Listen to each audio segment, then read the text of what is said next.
want to put a new handle on my hammer.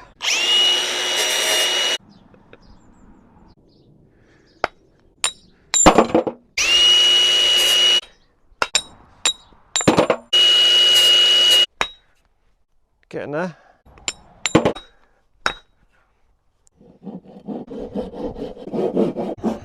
Now to make a wedge.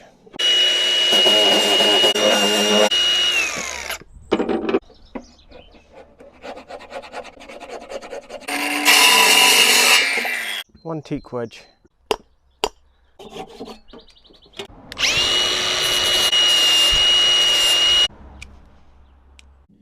Good enough.